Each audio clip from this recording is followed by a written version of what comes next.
لو في قصة هتفوقك من اللي انت فيه وهتفكرك ان النجاح مش ضمان ابدي، هي قصة نوكيا. قصة شركة كانت ماسكة السوق بايد من حديد وانتهت وهي بتقول ما عملناش حاجة غلط بس خسرنا. نوكيا ما وقعتش عشان كانت شركة فاشلة، نوكيا وقعت عشان كانت مغرورة بنجاحها وسادة ودانها ورفضت تشوف اللي جاي. محدش هجم عليها، محدش سبقها فجأة، هي اللي وقفت مكانها لحد ما الدنيا عدت من جنبها وسبقتها. القصة دي مش عشان الموبايلات، القصة عنك انت وعن اي حد فكر ان اللي بينجح النهارده مضمون له بكره. نوكيا ما كانتش مجرد شركه موبايلات، نوكيا كانت براند وطني، وكانت بالنسبه لنا الموبايل نفسه. في سنه 2000 كانت موجوده في كل شارع، في كل بيت، في كل ايد موبايل نوكيا. من اول 1100 لحد N95 كانت نوكيا عامله سيطره على السوق بنسبه اكتر من 40% عالميا و90 في بعض الدول.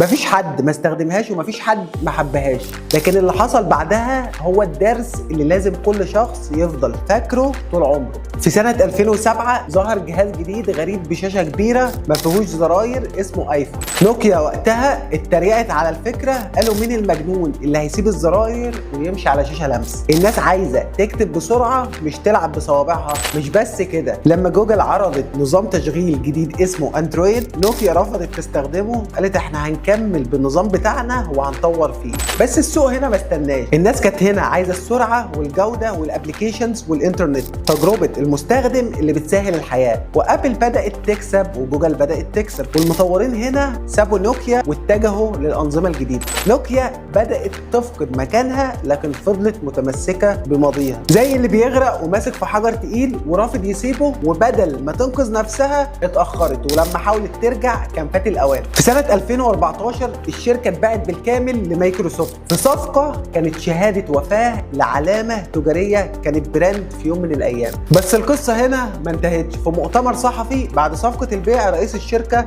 قال جملته الشهيره للعالم كله: We didn't do anything wrong but somehow we lost. ومعناها هنا بيقول احنا ما عملناش حاجه غلط لكن بطريقه ما احنا خسرنا. ودي اكبر غلطه ممكن تعملها اي شركه او اي شخص، انك ما تعملش حاجه غلط بس في الحقيقه ما عملتش حاجه جديده. طب الدرس هنا ايه يا مصري؟ النجاح اللي انت فيه دلوقتي لو ما طورتوش هيتحول لعبء. ما تتغرش بالمركز اللي انت وصلت له، لان غيرك بيجهز علشان ياخده منك. اياك تتجاهل التغيير، اياك ترفض التطوير. نوكيا ما وقعتش لانها ما كانتش شاطره، نوكيا وقعت لانها ما كانتش مستعده تسمع وتطور وتغير.